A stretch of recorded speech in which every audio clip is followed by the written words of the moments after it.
Hello and welcome to the Social Blade Show, the weekly podcast about social media and how it affects the rest of the universe.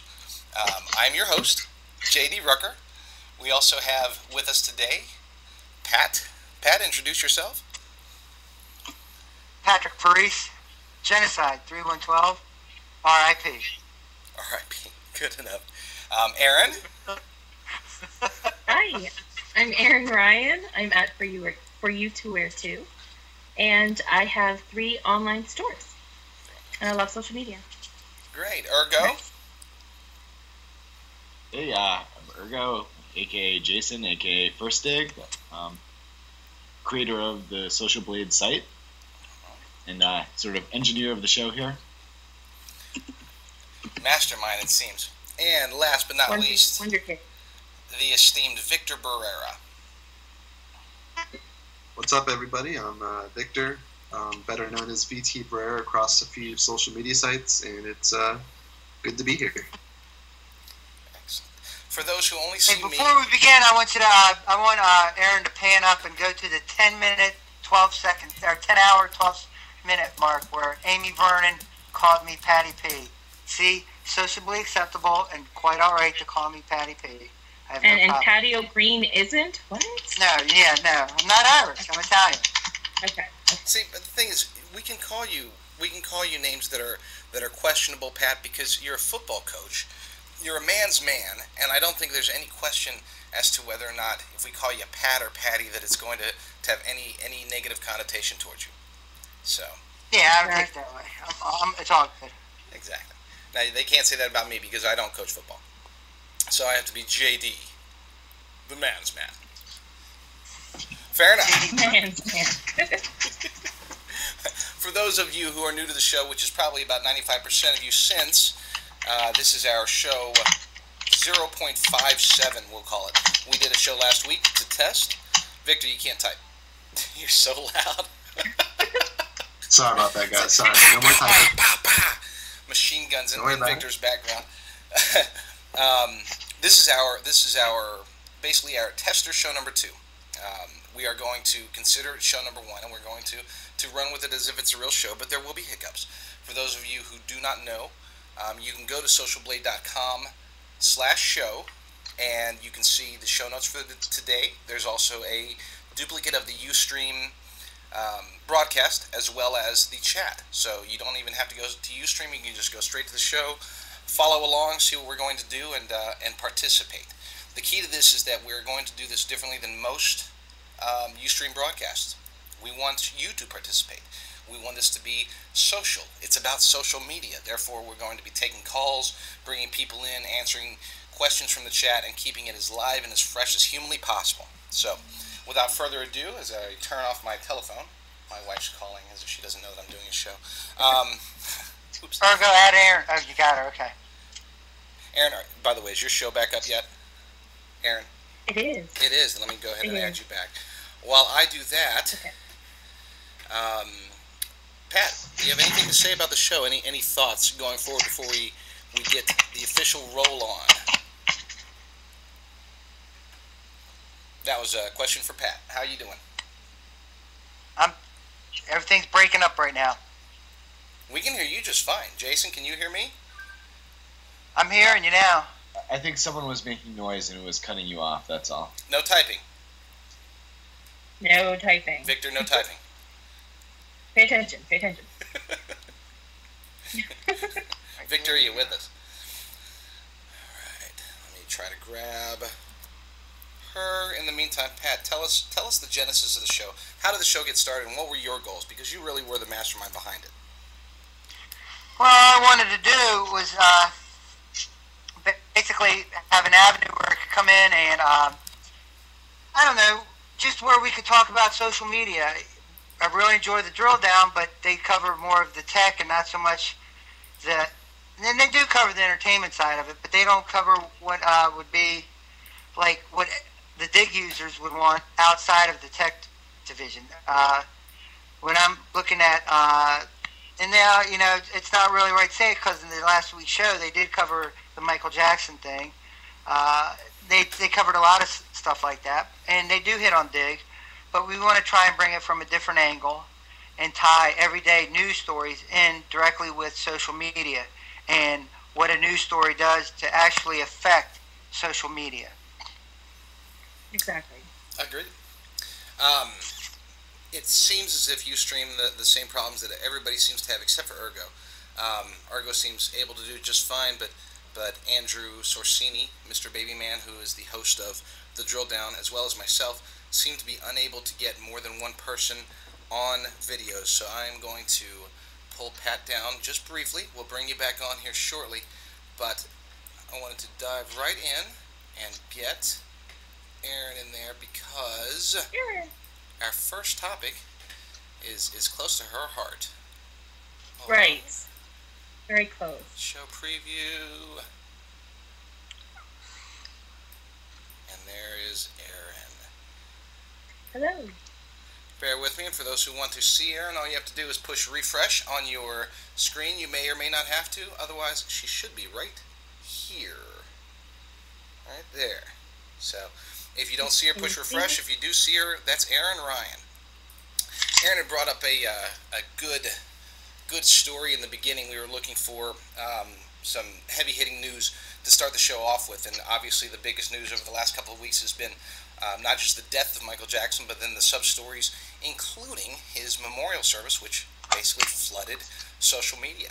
Aaron went through, did a lot of research, and she came up with some very interesting stuff. Aaron?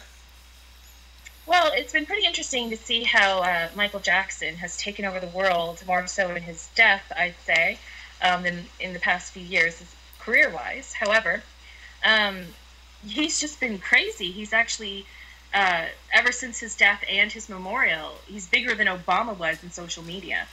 For instance, the web usage jumped double with global visitors per minute. And normally it's 2 million, it went to 4.2 million. Mobile searches saw the largest spike ever, with 5 of 20 searches being about MJ. Same with Yahoo, 4 million visitors, 16.4 million visitors. AIM went down for 40 minutes. Most of you must have been a part of that. AIM, yeah. iTunes, 8 of the top 10 selling albums for download were from Michael Jackson's. His songs are going crazy. Same with the Thriller video. Currently has 43.5 million. YouTube, uploading videos, of course, that's inevitable. YouTube's uploading those MJ videos. Twitter, 5,000 tweets per minute. 23% of all tweets dedicated to MJ. And 9 of the 11 trending topics were about Michael Jackson. Facebook, of course, groups. We love those groups. Did you say 5,000 tweets per minute? 5,000 tweets per minute. Yes, on Twitter. Correct. Jeez. It was crazy. It went absolutely off the chain. Twitter was down a couple of times as well. So thanks. poor Twitter. And if you weren't an MJ fan, that really did suck. So Facebook, as we all love those groups on Facebook. Of course, there was tons of celebration and vigils for Michael Jackson. And in regards to domains, nearly 4,000 domain names were related to Michael Jackson registered on GoDaddy within the first day. So basically, I just see it as it's just crazy how Michael Jackson has taken over social media. And how it relates to us is that before, news anchors used to have to actually take the time and run there or fly there, or, I mean, social media has taken over cell phones, so you can actually tweet it out or FB it or even make a dig page and have that dug in a matter of minutes, where, you know, anchors now have a run for their money to try to get that story, because it's not, if not, it's going to be tweeted out with or without them. Basically, it does take only 140 characters. Who knew? Before, it used to take about a half an hour to talk about a big star like MJ. So I just find it quite interesting. I don't know how other people think about it, depending on if you are a fan or if not. But if you look on Facebook, in the last 2 weeks or even day and a half since this memorial, one person or another is talking about his death or how sad the memorial was, especially when his daughter spoke. And that's hurting the local media. It's going to be soon the media meeting social media, and it's going to be like hybrid media. So I think it's quite interesting how it's like really taking over everything, and a big star like MJ now can be just tweeted out so fast, you know, especially how huge he is. And now it's a matter of who can type the fastest. Social media like is just exploding, and this is a good example. Perfect timing to talk about Michael Jackson. Definitely. And seeing how, seeing how it's just flooded our interwebs and just taken over. You can also, basically it comes down to like who can type the fastest and who can get it out there first. You don't even need a camera anymore. So, you know, the average anchor to break a lead stories take a long time, and now the lead story is going to be probably popping on Dig, not on the TV screen. So it's quite interesting. I don't know. What are your guys' thoughts? Victor Barrera. I know you're a big Michael Jackson fan. Tell us what you did. Exactly. Victor was not a very big Michael Jackson fan. I, on the other hand, was. I was a diehard Michael fan. I tweeted his death, actually before his death, because I bought into a Victor's dead. I bought into a post that somebody had done prior to his actual demise, and I tweeted it. And so I was actually tweeting about Michael's death before. It brings up at the point of, you know, which is more important? Is it more important to be right, or is it more important to be first? And I think that the difference between social media and traditional media in a lot of ways is that traditional media, you really needed to be right. With social media, it's just about who's first. You know, it doesn't matter if it's correct or not. It can always be changed later. Perfect examples of that later on. But Jason, I know that you were pretty shaken up by Michael Jackson, weren't you? Well, I definitely was following it. I wasn't really a big Michael Jackson fan by any means. Not the type of music I listened to, but he was one of the biggest stars in the world, so I definitely was watching the events as they unfolded. And this week, actually, I was sick, so I actually had the funeral memorial service on TV just playing while I was resting. Was Mariah Carey as bad as everybody said that she was? I guess I was sick and don't remember. Darn it. Yeah, she apologized via Twitter, as a matter of fact, for her poor performance and saying that she should have done a much better job. It's amazing how not just celebrities, but also even common people are going to social media to try to make things happen, such as that. Patrick had brought up a point, or actually a story, earlier today about how an individual was scorned and spurned and all the negative words possible by a corporation. They broke his guitar and they wouldn't do anything about it, so he turned to social media and made things happen, didn't he, Pat? Well, yeah, the guy's name is David Carroll. He's a guitarist from the band Sons of Maxwell.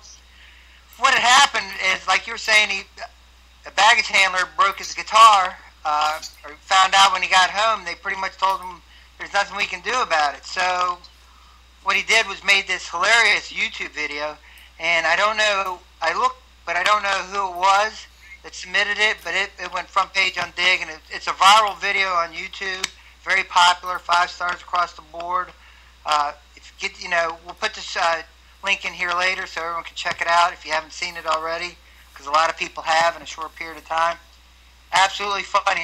I saw it on CNN today, and I thought it was pretty good, so I thought we'd talk about it tonight and touch base with it.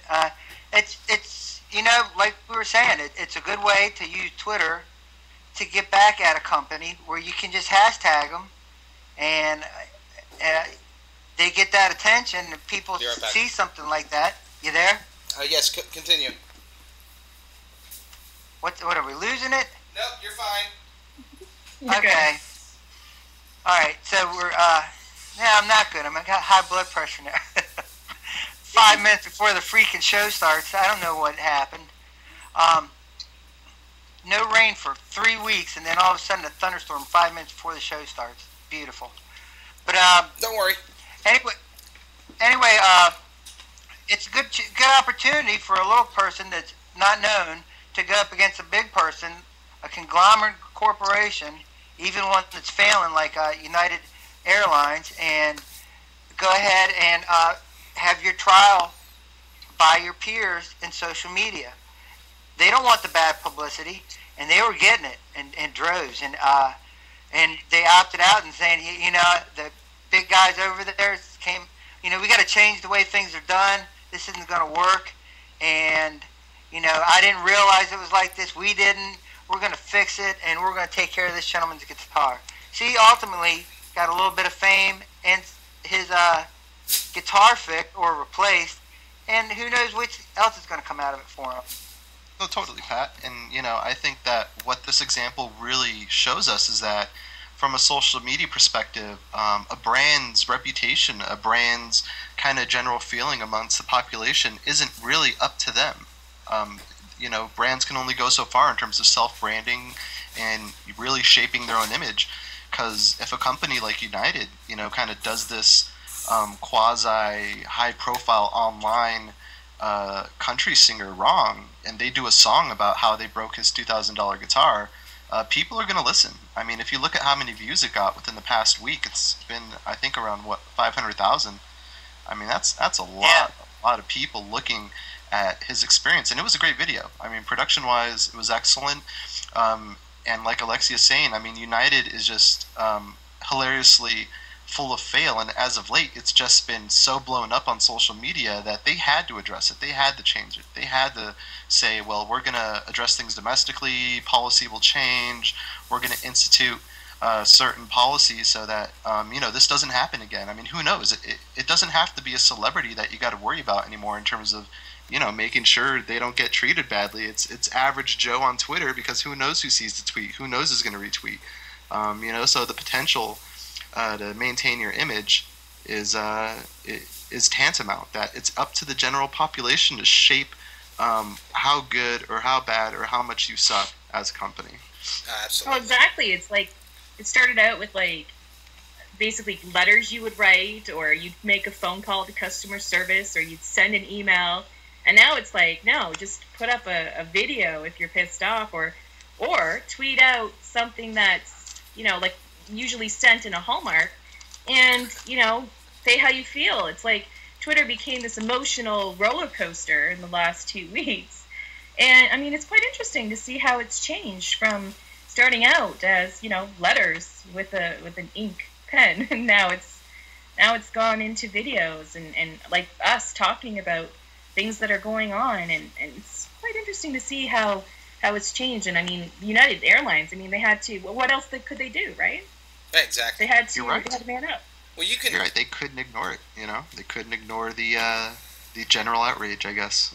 No, we don't make our own brands. Especially, we saw what happened with Domino's. We see what's happening with them. YouTube has become, it's what is it? It's either the second or third most visited website in the world right now.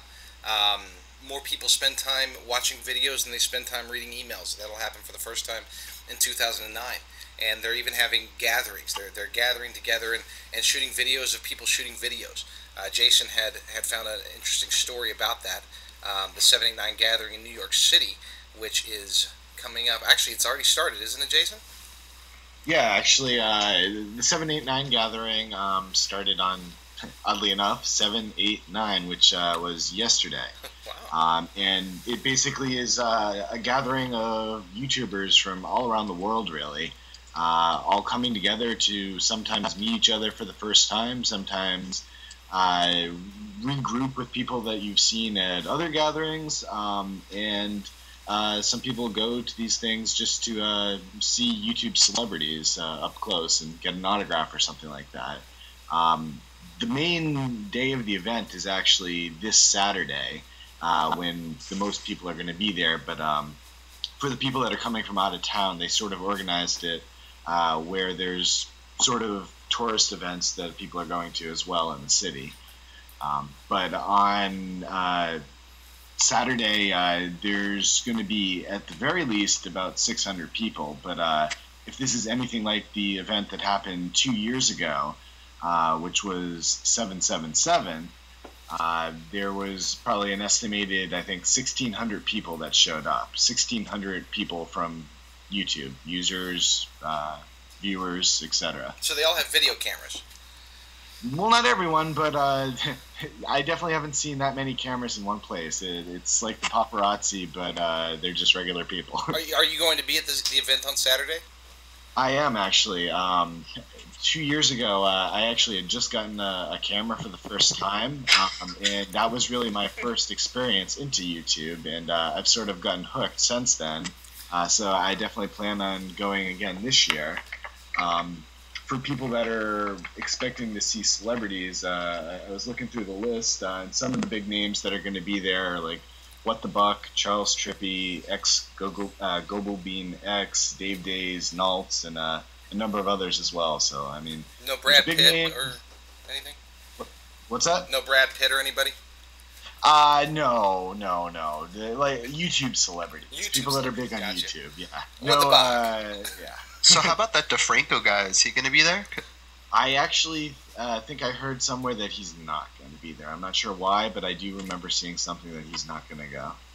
Yeah, speaking of him, oh yeah, no doubt. I mean, I'm not trying to say he's a total douchebag, but he did basically infiltrate Dig last night at some point. I don't know if any of you noticed this. Really? But there was a sub by ESPN that had expired. And basically this DeFranco character, who's supposedly insanely huge on YouTube, saw the submission. Yeah, I mean, I think people who watch his stuff know who I'm referencing, although I'm personally not a fan or watch him for that matter. But basically, he front paged the submission just by promoting it on YouTube, and it was already expired past 24 hours, which isn't all that, it's not that typical, but it does happen. But in any case, he made a comment saying, I'm trying to give this the bump it deserves by featuring it on his YouTube channel, and people who are fans of his, like fanatic followers, came to Dig, they signed up, they dug it, and basically they hijacked this thread where a couple hundred people responded to him saying, trying to, give this the exposure it needs, saying, oh, DeFranco, we love you. Oh, you're such a cool guy for doing this. But no one actually responded to the article, which was about this University of California at Santa Barbara soccer player who basically got convicted of a rape charge with little to no DNA evidence, and it was a total sham. And so instead of the people commenting actually contributing to the overall discussion about this piece of content, this newsmaker, they're like, oh, this DeFranco guy is so awesome, thanks for bringing it to Dig. And it was actually Cass Anderson, a good buddy of ours on Dig, who mentioned, hey, you couple hundred of you YouTube douchebags, like, you guys come here, you guys are just commenting about how this one guy on Dig's great, even though he never even uses Dig, he's really this YouTube celebrity. Instead of doing that, why don't you talk substantially about the issue at hand, which was the article. And I think he made a good point, is that YouTube comments in general really, really suck. Well, I'm going to step back from that for just 1 second and say that in general, Dig comments aren't all that much better. Oh, I'll grant you that 100% any day of the week. But this comment thread, if you look at it, had a couple hundred buried comments for a reason, and it's because YouTubers signed up on the fly just so they can comment and talk about how this DeFranco cat was all great, instead of actually mentioning something about the article. It actually sounds like a 4chan. It was. It was just like a 4chan hijack. Yeah. Instead, it was a YouTube celebrity hijack. That's pretty much what it was. YouTube celebrity hijack, nice. Excellent. So you're going to be covering this for us next on Saturday, right, Jason? Yeah, I'll definitely be able to report back next week and let you guys know what happened. So we'll actually have video of people taking video of other people taking video with video cameras. Exactly. Awesome. Exactly. Awesome. And then we'll be able to watch the video? Yes, you'll be able to watch the video of the video of the video of the video of the video of the video. Yeah. It's going to be like taking a picture in a mirror with a mirror behind you. Okay. Right. Well, I mean, bottom line is yes, YouTube. We've a couple of stories already about how YouTube is not just so ultra powerful, but also is able to hijack other social media sites. It controls Dig. It gets tweeted on. It cross pollinates the entire social media sphere because, let's face it, video is a lot more cool than images or just straight up text. You get to watch a good video, and that can really go a long way. The other thing that is also cross-pollinating nowadays is Twitter, and it's cross-pollinating not so much into other social media, even though it is, and other social media is cross-pollinating into Twitter, but even in mainstream, even in day-to-day life, in the real world, so to speak, Twitter is making noise. The NFL had announced, I guess very recently, that they do not want their players sending out tweets during games. Now, to me, I don't know if it's more important that they're saying, wait, don't tweet, or if it's more important that they actually have to say something and tell players not to tweet, because, I mean, how are they going to tweet? They're football players. Where are they going to put this stuff? Patrick, what did you find out about this? Well, what the story basically amounts to is, what it boils down to is a lot of the big tweets that get a lot of recognition are from NBA players that are during a game they're tweeting, and people like Lance Armstrong, when he broke his shoulder blade, tweeted from the ambulance on his way to the hospital that he got hurt, but he feels like he's okay and he should be all right soon, and tweeted all through that. And many other athletes did it, and you can see where I think it stemmed from what happened was Terrell Owens scored a touchdown when he played for the 49ers, pulled out a Sharpie out of his sock and signed it, autographed it as you would, gave it to a fan. Yeah, it might have been his agent, I'm not sure. Then, not to be outdone, Joe Horn, the New Orleans Saints, he scored a touchdown, reached behind the foam pad around the goalpost, pulled out a cell phone, and called somebody to tell them they scored a touchdown. Well, I think rather than what the NFL is trying to do, they're trying to stop them before they do it. Before someone starts scoring a touchdown and pulling out an iPod out of their knee pad and start, tweeting, and trying to get as many retweets, which I don't think is going to happen. But, you never know who pays them what to get seen on camera on the sidelines. Hey, maybe Apple's giving them a free iPhone. If you can, your service is free for a life. If you can get it on TV where you're showing that you're doing it and it gets tweeted and recognized, so on and so forth. I mean, that's the way I agree with Bridget. I agree with Bridget. I think they should focus on the game and tweet about it afterwards, or, blog about it, do whatever you want. But, focus on the game. That's what they're there to do. If not, hire somebody. They already have assistants. Come on. They can be tweeting for them. But what are they going to do? What's going to be the penalty? That's going to be the big... what are they going to do? Before we leave the locker rooms, everybody put their cell phones in this bag. I mean, right? I suggested that the first touchdown, if anyone on that team had actually, tweeted out, they should actually just get rid of that touchdown altogether, and it goes back to 0. Well, here's the thing. That would work. I'd like to say, I want to take this opportunity to make an open offer to any NFL player. Okay, the first NFL player that has the guts to actually get out there and score a touchdown and tweet about it, I will let you come on this show. You can be our first NFL guest on this show. All you have to do is tweet. Tweet at Social Blade and say, hey, he scored a touchdown, Spike, or whatever you want to do, and you can be on the show. That's a valid offer. And we'll get you an iPod. You could just. Yeah, or you could just tweet out, hey, I just laced up my shoes. We're totally cool with anything that you, the NFL player, want to tweet out. Just do it, and then come on the show, and we'll talk about it. That'll be interesting. Yeah, totally. I mean, and my theory is, I know a lot of people are saying, they should focus on playing the game, and they don't need to be tweeting from the sideline. But, my theory is, if Shaq can tweet during the match, literally seconds before he steps back in on a substitution, why can't football players, where there's a lot of breaks in play, tweet when they're not on the field? If they're playing defense, and I don't think any professional athlete that's getting paid millions of dollars should be able to tweet at any point during the game. Not even Why during not? halftime. My They should be- question is, what harm is Obviously, it? they should that, be. you know? They should be focusing on the game, not their followers, who they don't follow anyway. Victor, keep in mind he's a football coach, so. Oh no, I Yeah. mean, I completely understand where he's coming from. I'm sure that he'll be the first to reprimand one of his players if they pull out a cell phone and tweet after scoring a touchdown for him. I'm sure Pat will be nothing but pissed. But yeah, but my I mean, argument, really, Pat, what would you do? yeah, if one of your What would you players do? scored a TD and tweeted it as soon as he scored, what would you do? Would you reprimand him? Would you congratulate him? Or what's the Well, deal? I coach kids. Probably what they do is go to MySpace and tell their top 8 friends, I guess. No. A lot of Fair them don't enough. have iPhones, but that being said, I'd fine them severely. But it's coming from the NFL. Goodell's going to do whatever he wants. And if I was the coach, I'd fine him as well. And,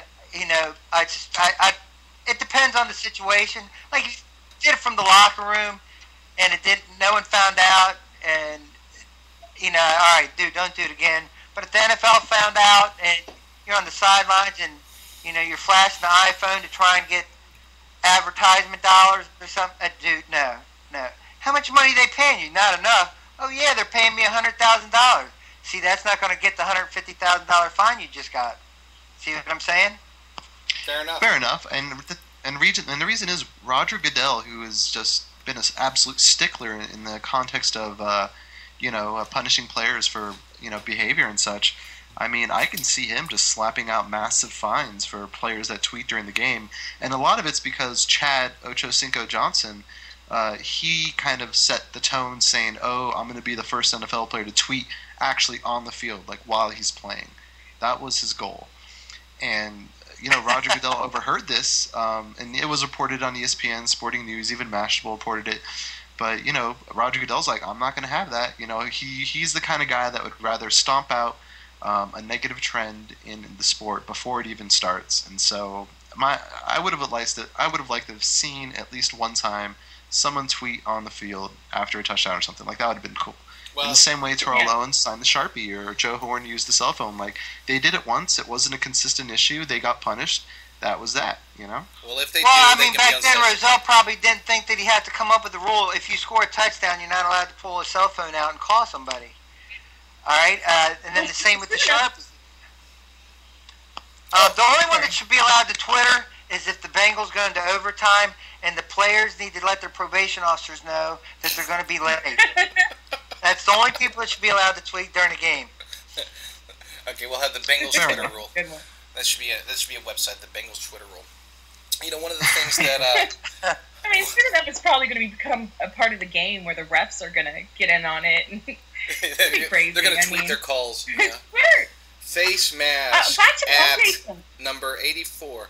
Yeah, I agree. It is ridiculous. I thought it was funny. Yeah, that's anyway. John Taylor. No, I think it's funny that they even have to make a policy. Not so much that they made it, or arguing whether or not it's a good policy or not, but just the fact that they have to do it. I mean, they didn't have to say, hey, no emailing during games before, or no whatever YouTubing your moves in the middle of the game, but now they actually have to say that for Twitter. That's pretty good. Yes, Ocho Cinco, number 85. Anyway, this has been fun so far. We've still got a few minutes. We wanted to do some tidying up, and we wanted to make sure that everybody does know that we are wanting to do some features, some different. We've been playing around with other aspects of the show that can make it more than just us talking about it. Everyone's aware. Jason is setting up some guests right now to be able to come online and talk to us, but we do want it to be interactive with the people who are here during the live show. We also want to have some features and some segments of the show that are not just news, that can actually be productive. Tips, tricks, hints, facts, all the good stuff. So the main thing that I wanted to stress is that if you do have some ideas, you can go to socialblade.com/show. You can click on, there will be a contact button there. There might not be one yet, but there will be there soon. Click on the contact button and tell us, hey, I want to be on the show. Hey, you should put this feature on the show. You should have a segment about that. You should set it up to where Patrick has more video time, or Aaron has more video time, or get that JD guy off the show completely. He's an idiot. Whatever you guys think. This is your show. Ooh. This is your show, people. Exactly. We're just the vessels. We're just the instigators of the show itself. So whatever you want the show to be, you tell us. While Jason's getting that set up, Pat, what are you doing lately? What are you thinking about the show so far? A little frustrated, to be honest with you. We did so well with the last night and had everything together, and then my computer took a dump on me because first time in 3 weeks we get thunderstorms and flashed the power and everything went out and had trouble getting it back up. And I apologize for that. That's just one of those things. Just like the week I had, getting banned on Twitter, well, actually suspended. It freaked me out enough, and then to find out that it was okay. Well, it had to do with some 4-channel gorilla penis story that was going around that I really know nothing about. I mean, as far as 4-channel started it. Well, as far as 4-channel goes, the only thing I know about that is Joel and his show and his little buddy Trap. Hi, Bridget. And then that's the only ones I know.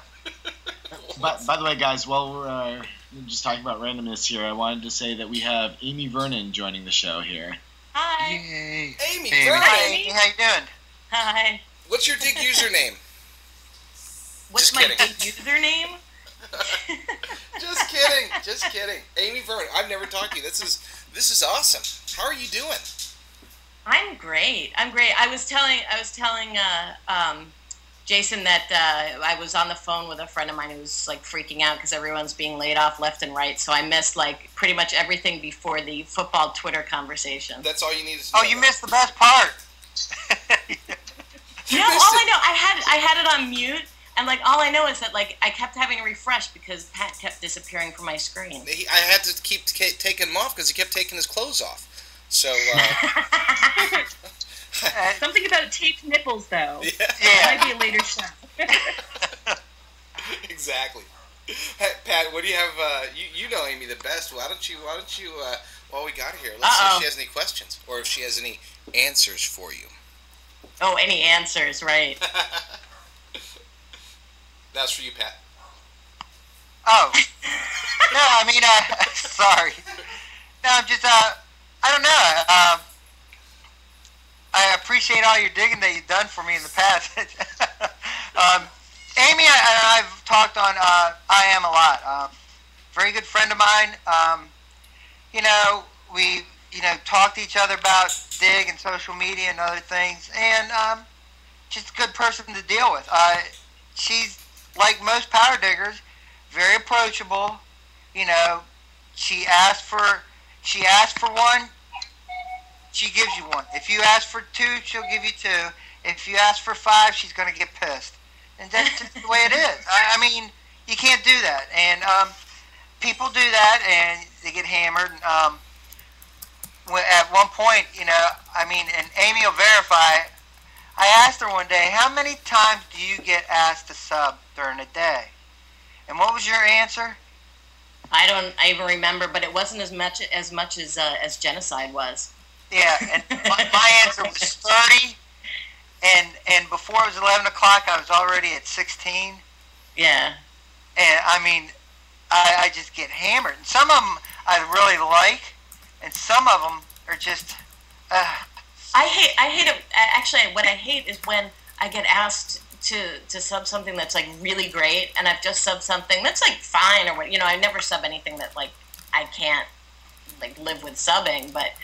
sometimes I'll do a favor for someone, just like, they're like, oh, could you please, please, please?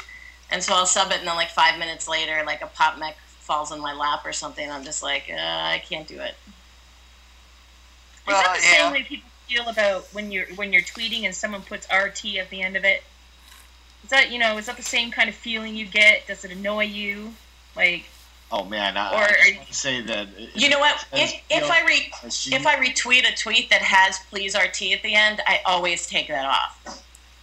And if I'm retweeting it, it's because I wanted to retweet it. Yeah, yeah, Aaron. That pisses me off. Also, I really hate when people do the PLZ RT. Yeah, definitely. Yeah, because I mean, sometimes it's really good content, but then they just put that at the end of it, and it's like, you know what? That irks me. Yeah, Like, totally. It turns it in from something maybe informative to something that looks like spam to me almost, really. Exactly. I mean, I know Joel. He did a whole blog about it. It was excellent. Talking about how people do that, and it's just not the way to be. I mean, it's not interactive at all.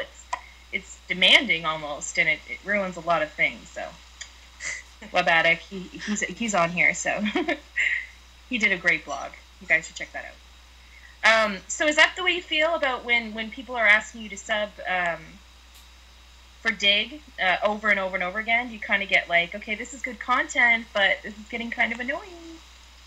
Amy? Well, Dig's different. Dig's very unique. I wouldn't compare submitting to Dig to a retweet. Very, very different things. You're welcome, Joel. But I'm not comparing as in the two types of sites they are. I'm just comparing as in the way it makes you feel. You know what I mean? Like, I know that when people constantly ask me to do stuff, I'm kind of like, it's kind of getting annoying. Like retweeting now. I'm more of a tweeter, so I'd like you to explain a little bit about the digging part of it when people are asking me to sub all the time. If you can. Fair enough. I mean, for me at least, it's, I get a fair amount of requests just from most of the time random people, but sometimes I have good friends who, they're involved in some content, and I'm more than happy to oblige in terms of if they've got a piece of quality content that I agree with, that I think is worth spreading around, and it mostly factors into whether or not I'm actually available to sub. I think that you can't submit too much in too little time frame on Dig, otherwise it's just, the efforts seem moot. They don't end up panning out in the way you think they should, despite the fact that the content's great. So, I'll usually decline if I realize that, my account isn't well situated right now to really submit anything else, and because it would be unfair to the content creator to really not give it a fair shot. Getting going on Dig, essentially. I hear a phone. Who's that? We're trying to call Pat back. I'm trying to call him back on his cell phone. Oh, okay.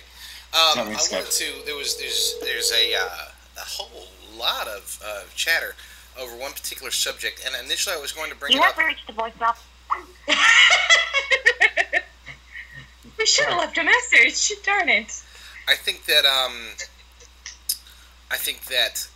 there is an interesting topic that needs to be discussed. Unfortunately, we only have 5 minutes left in the show, and I don't want this. This is something that I think is very important.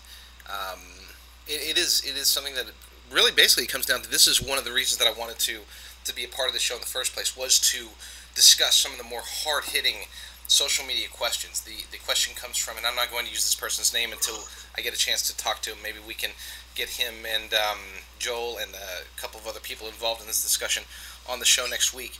But it's basically about Twitter and Susan, get everybody involved.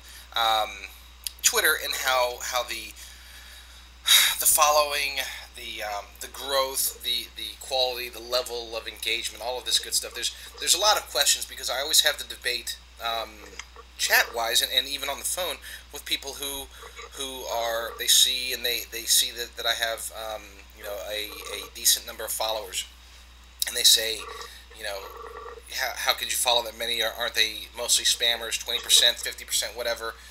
Aren't you getting very little return out of it? I actually had this discussion literally 2 days ago, face to face. Point being is, I do want to have this discussion. I'd like to set it up for next week if possible. If nobody has any objections, this is no, maybe not. Now it's getting kind of ugly in the chat room. No, it sounds good. There's JD, physical I think threats. that you bring up physical threats in the chat room. Well, no, I think that you bring up good points, though, JD. I mean, for instance, I don't personally believe there's any right or wrong way to use Twitter. That the beauty of it is that everybody uses it in their own way. That they take their own unique approach towards being social, towards starting discussions, towards outreaching, towards brand building. Hey, let me and that's the. Real quick before you continue, I'm going to put you on the air real quick. or I'm going to put you on video. So go ahead. Continue now. You're on video. You're trying to figure out what I did. Okay, all right, Victor, continue. Sorry. Yeah, no, well, my video was off for a bit just because I wasn't on cam at all. But basically, I think that there's a lot of interesting points to be made in the discussion, that there's fundamentally, a few different schools of thought that I've noticed. There's the crowd that, follows a few 10,000 and has a few 10,000 follow back, and they follow everyone back, whether they're a spammer or whether they're, someone who's enriching their lives in social media.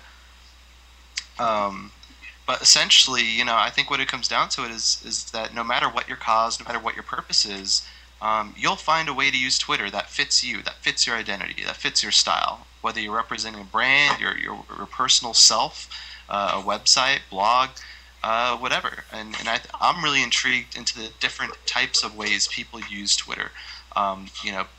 And not being specific, but I think that it's fair to categorize people in certain distinct approaches. I believe there's the Guy Kawasaki's, there's the Reg Sadlers, and then there's people like M. Salim, among others, who follow a small, very proportioned group. But at the same time, they see all those tweets and they monitor those tweets, and they believe that they're getting a certain level of depth in the interaction there. Whereas they're claiming people who follow 20, 30,000 people don't get that same level of depth. So I'm really intrigued by the debate that kind of naturally occurs around that. I agree. Are you insinuating, Victor, that I don't read every tweet of all 80,000 of the people that I follow? Oh, no. I am not presuming that. In fact, notice how JP managed to get in there that he has 80,000 people who follow him. No, that I follow. No, that I follow. I'm not making any judgment. I'm not making any conjecture as to saying you don't read your followers' tweets. I don't. I'm not really taking a stand. I just am genuinely interested in the debate that arises out of these things, and I think that you could have multiple shows on this subject. And I think next week we can bring in, obviously there's some outspoken people in the chats, people like Of Numbers, like Joel, like Susan, amongst a few others as well. And, we can have a nice little powwow, have a little discussion about it, and see what happens. Thursday, July 7th, And it isn't. July 16th at 7 p.m. Pacific time. It is Twitter Battle Royale between Web Addict and Of Numbers. If they're willing to come on the show. Seems that way I would love to have this. And I'd love to actually get Buzz Edition in here too. I have never spoken to Susan before. We've retweeted each other about 700 times. She was actually the subject, or one of the subjects of an article I wrote about the 14 different types of Twitter personalities, which I don't know if she noticed, but that was retweeted. Not that I like to Twitter name drop or anything. No Twitter name dropping here. But it was retweeted 2 days ago by Alyssa Milano. So, a very good friend of mine. We talk every day. Charm. Right. Awesome. Alyssa, come here. Hold on. Let me get her. Get her on cam. She doesn't want to get. She's a little shy with the camera. No. Put your clothes on. Okay, yeah, come on over. She's not coming. Never. We'll get her next week. But for now, yeah, I think we should definitely have that. Any other questions? Is anybody else coming on? Is Amy still with us? I am. Amy, just make sure. I still want to talk to you at some point because we don't chat very much. You don't ask for much. Oh my God, I am in Skype all day long. I need to chat less, frankly. Oh, okay. Well then never mind. That's another discussion. Absolutely, how Skype in that case is be quiet. addictive. There was one day earlier this week where I didn't turn my IM the entire day because I had work I needed to get done, and I was just like, I could not turn it on because I turn it on and I have like 3 messages that pop right up like 3 seconds later. Lucky. I Pat, are you know. there? It's slow moving too, so yeah. Are we gonna get Pat's answer machine again? No, we have one other person that wanted to join. Hello? Hey, is this moderator?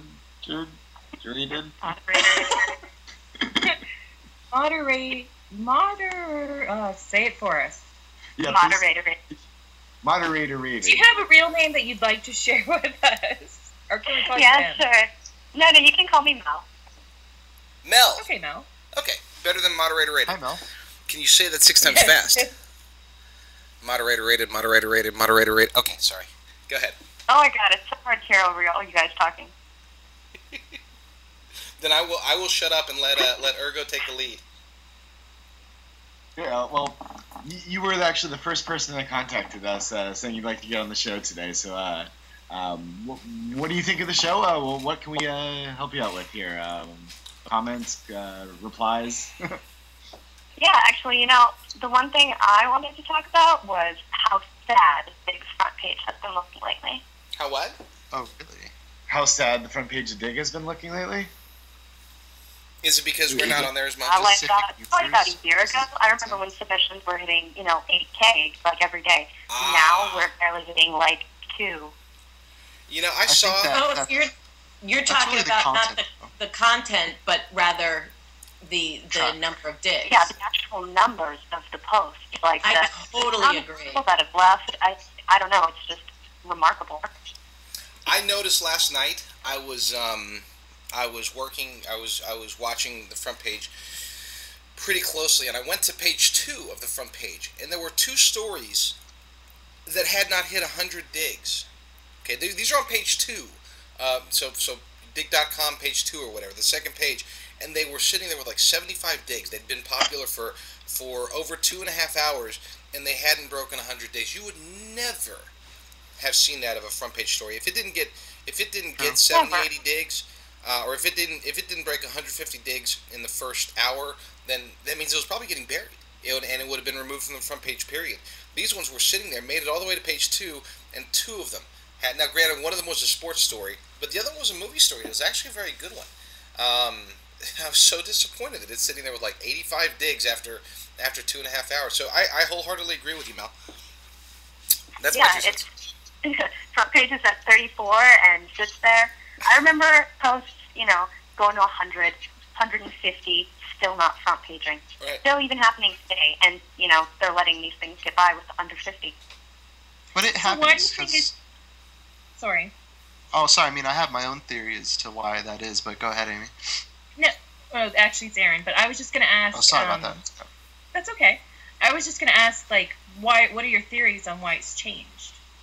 My So- theories are that with the addition of the ads, the awful ads, in my opinion, and the removal of shouts, the majority of the user base that isn't a power user, that isn't a frequent Dig user, has no reason to stay. So why do you want to stay to click a button when you're not going to get anything from it but an advertisement? So basically, you think that it's for the old timers of Dig, and it's not really welcoming for newbies. No, not at all.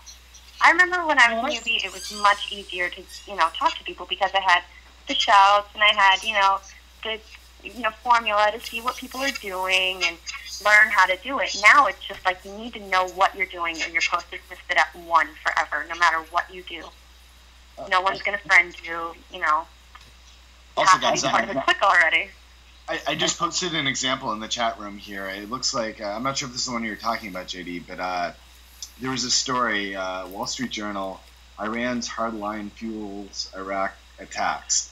It popped at 25 digs, and it has a total of 30 digs right now. And it's still on Popular the front 7 page. days ago. Well, no. This is an older one now. 7 days ago. What I mean, but it wasn't buried. It got buried, right? It got buried, right? It had to. Had That to have is gotten buried. possible. Yeah. Okay. Yeah. I mean, you can verify that in Dig search real quick. yeah. Well, I mean, how is Dig going to continue to flourish if new people can't join and Well, here's the flourish thing. like the old one? Here's the thing, Mel.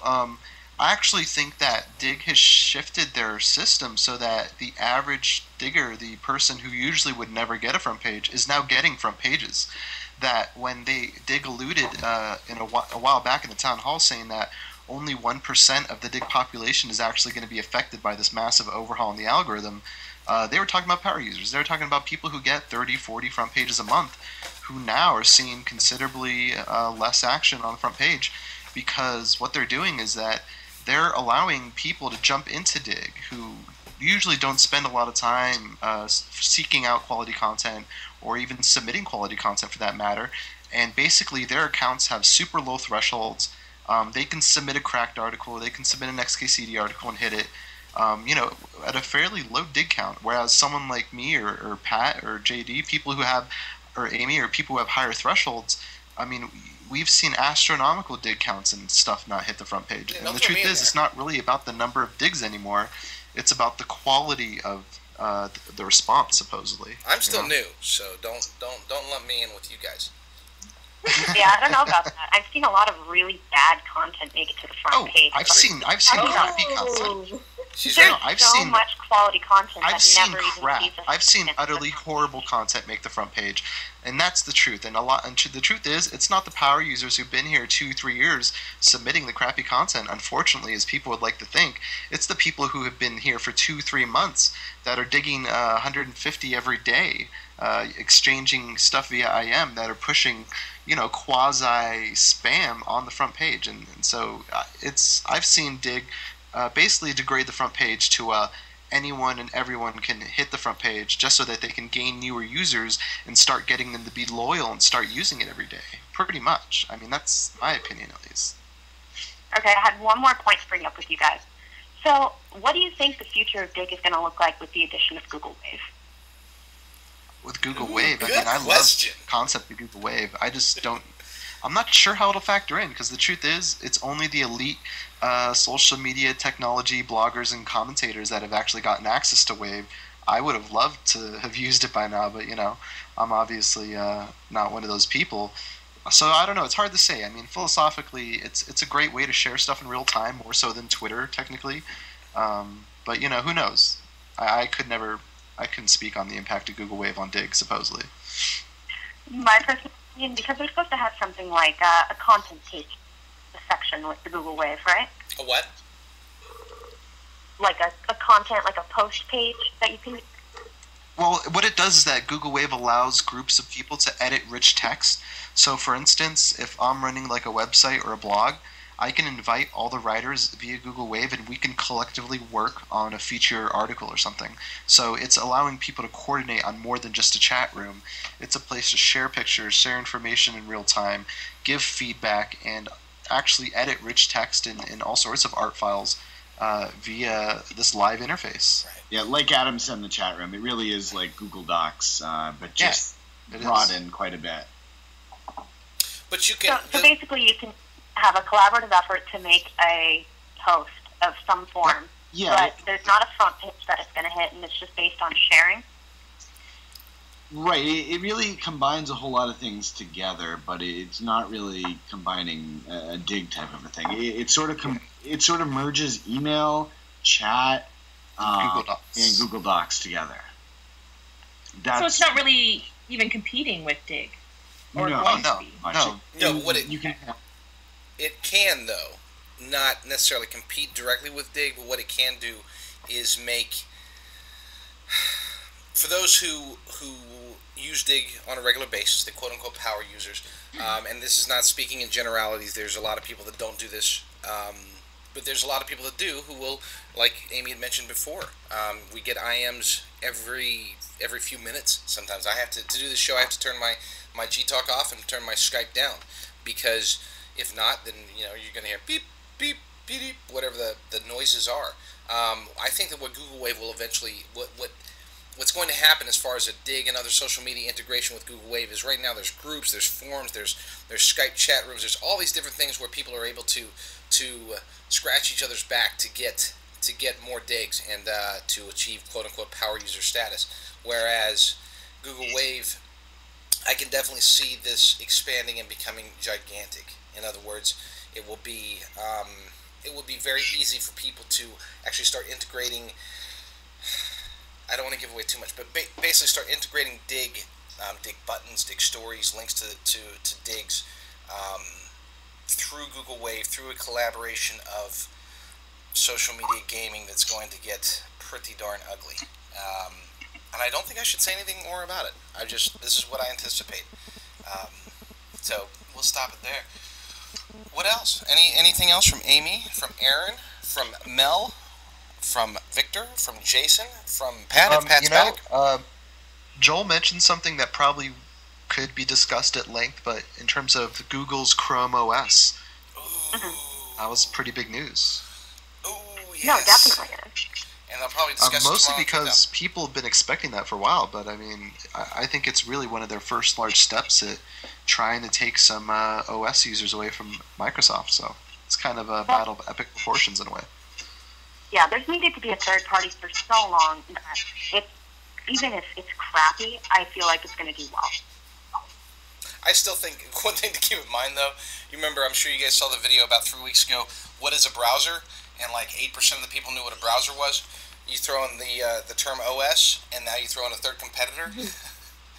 I think we're going to get down to where the tech nerds of the world, which don't include me, are going to be like, yeah, you know, Chrome, Google Chrome OS, and then the other 99.4% will have no idea. Is Chrome the browser? No, Chrome's the thing that you do with the other in the Google, and my browser I like to use PC myself, and that's going to be the general answer. I mean, you're right. It could be discussed at length, and I like it.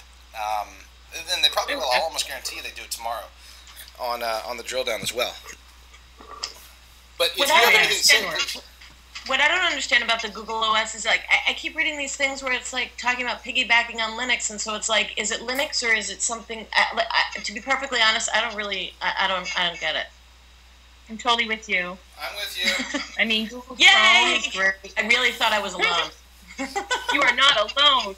The back end. Not bringing back Michael Jackson. Not bringing back the topic. See, with Linux, the thing is, Linux is just the brains behind the operating system. It does all the work in the background. Mm-hmm. When you use Ubuntu or any of these other Linux distributions, the front end is what you're seeing, and that's all they're doing with Google Chrome OS. Also, they're making a new front end that the GUI, the graphical part. That's what they're building there. GUI. So yes, it is Linux. But it's not. Aaron, can you mark that down? Is that all?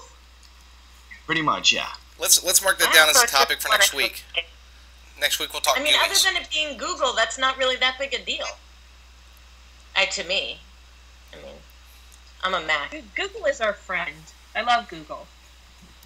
I love Google, but we should talk about that recently it's failing pretty hard. Well, Yeah. Like, if you just look at the search content they have now, okay, think back into like a year ago. You pull up results that were relevant. Now you pull up nothing but blog posts from teeny tiny blogs that have like maybe one subscriber. Just random topics. I mean, of course you find the relevant things as well, but it's litter. Then let's use that as a... Go ahead. I agree to some extent. I was just going to say, almost 5 years ago, I actually made a prediction that within 10 years, Google would take over the world, and they really just keep buying up more and more things and taking over different markets, so it really looks like it might happen. But as you're saying, some of the things they do are great, some not so much. Right. And with that said, I'd like to go ahead and talk about our sponsors today. Google.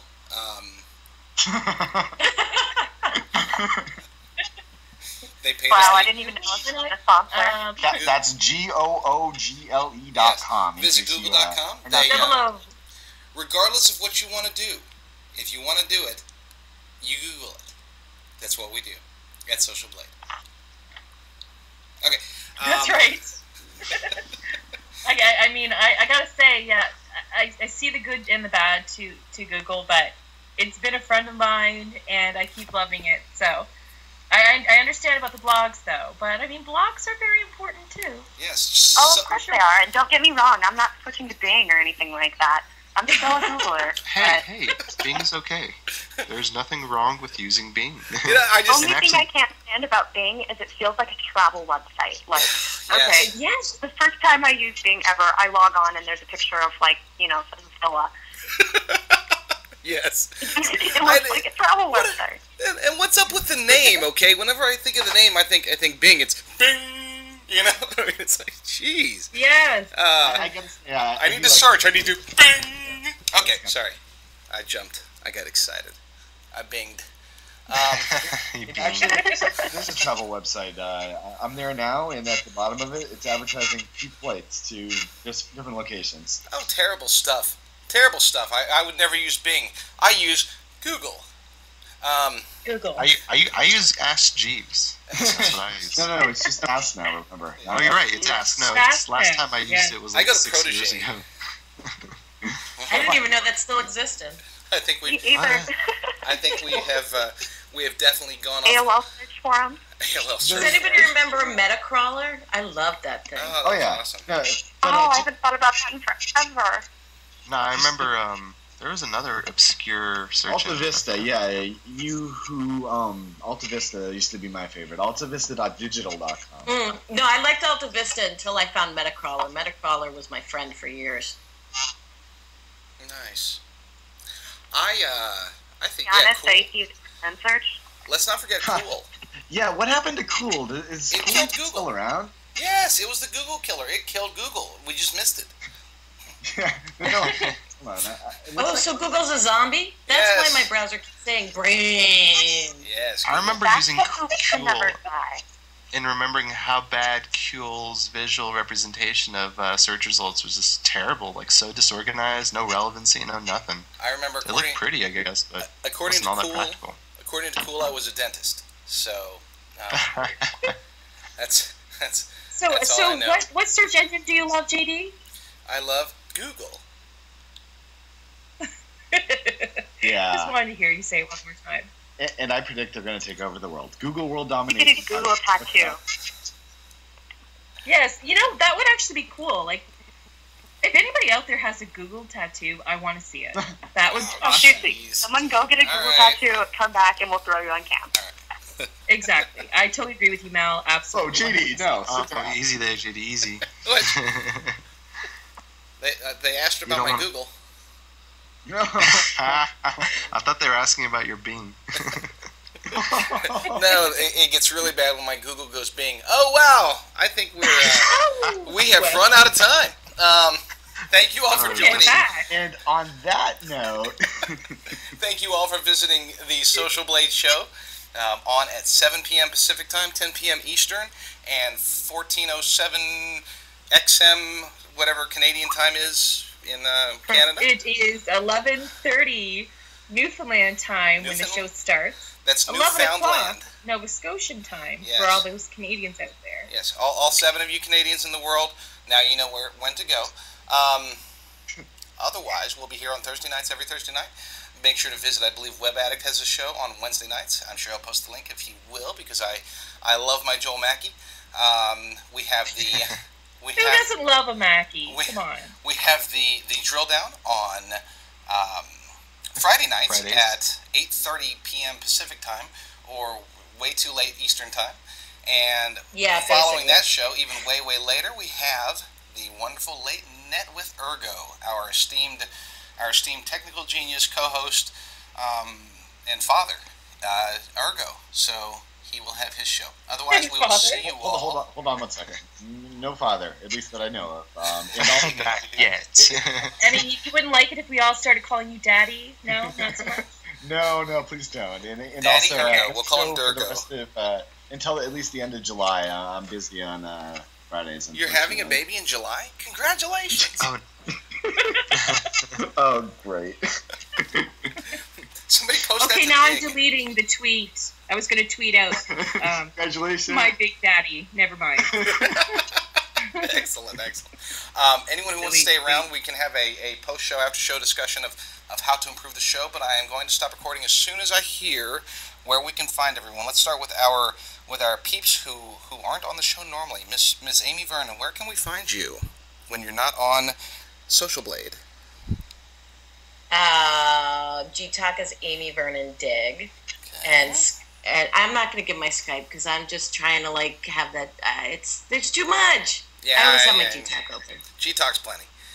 We can also Yeah. find you on Dig as Amy Vernon, correct? Twitter is Amy Yeah, Vernon. I'm Amy Vernon everywhere, pretty much. There's You're on some Twitter. other random Amy Vernon out there who had Amy Vernon at Gmail before I did. The And I'm dentist, very- right? Amy Vernon, the dentist. Anyway. It could be. I don't know. No, that was you. your Google JD, twin is always a JD. dentist. Are you Both of having them. teeth problems or something? You keep bringing up dentists. No, if I ever did need a dentist, I would just go to Google. Right. Get your Google twin to work on it. Hey, we have the same name. Let's get a discount going. There we go. And Dentist is now the word of the day, people. It's the word of the day. word of the day is dentist. Mel, where can we find you? You can find me. I'm all over Dig, all over Twitter as Moderated. Gtalk, same thing. StumbleCon, Reddit, pretty much all under Moderated. Moderated. Check out my website if you really want to. Yes, please. ThereInLies.com. One more time. Then that's about it. What is the URL again? Of your website? Oh, sorry. ThereInLies.com. Damn lies. Can you put it in the chat room so we can spell it out? Yeah, hang on. And while she puts that in the chat room... Oh, damn lies. Dentist Gotcha. would be a good safe No, word. that's not I damn lies. just saw that was funny. Therein lies. Got you. Ooh, nice name. That's an awesome. I need to check that out. Cool name. That is Therein Lies. 2 words, technically. 2. Yeah, there's some good Now- stuff on there, but we're still getting it rolling, so check it out in maybe about a month or 2. Beautiful. Now, Well, is that actually, related let's to break it down a the little Therein bit. Lies? Is that related to the Dig account? There's a Dig account with that name, I think, as well as a Twitter account. imagine I'm that. not sure, actually. Oh, okay. Okay, so could you just break down a little bit about what it's to the one that's on there? And I don't know what other Therein Lies there is on Twitter. Interesting. Therein lies the conundrum. Aaron, where can we find you? You can find me at For You to Wear 2 on Twitter, Aaron Ryan on Facebook if you really want to be my friend. I'd actually love to talk to any one of you guys. So, you can find me there, and definitely I'll follow you back. I'm a follower. So, Excellent. but I did want to say to Mel and Amy, I appreciate you so much for joining us on the call and having such great input. It's awesome, and we encourage that for other people, including yourselves, to join us next week and come in on the chat, or if you would prefer, type, preferably what's going on the show. But we enjoy all of you guys joining us anyway. So Yes. let's go on to Victor. Victor. Well, I guess when I'm not on the show, you can probably find me at vtbarrera.com. Kind of a new thing going, just random personal blog stuff, social media stuff. Check it out. It's kind of a developing project. Or you can follow me on Twitter at vtbarrera. So that's that. Aaron? Awesome. Oh, we already said If you. Pat was here. Yes. Or Where's Pat Pat? and the Thunderstorms. Yeah, we lost Pat. I think I tried calling him on his cell and also on his Skype. jeez. I think the thunderstorm got the best of him. Here, let's see. Hold on, give me a second. Give me a second. Let me see if I can find him on Bing. Nothing. He might be there. He is not on Bing at all. Bing can't find him anywhere. This is terrible. Yeah. I could try Google, but we Let's already try know that Wolfram Alpha. Wolfram Alpha. There we go. Let's try Wolfram Alpha on our Chrome Google OS and see where that lands us. Jason, where can we find you? You can find me, I guess you can find all the info about me at socialblade.com/about. That has all my links there. But basically, first Dig on Dig and Twitter, and also you can find me on Ergo on Twitter. Excellent. And he's also going to be in NYC doing the YouTube thing, going to give us a bit of input next week's show. Oh yeah, if you'd like to actually meet up with me, which I should mention, I actually met Amy at one of these meetups, not a YouTube one, but a Dig one in New York City. So New York City, I think, go to 789gathering.com for the details, but I believe it's Central Park from 12 to 4 on Saturday. I forget the actual location, so go to the site for that. Excellent. And that is a wrap. Thank you very much, guys, and we will see you next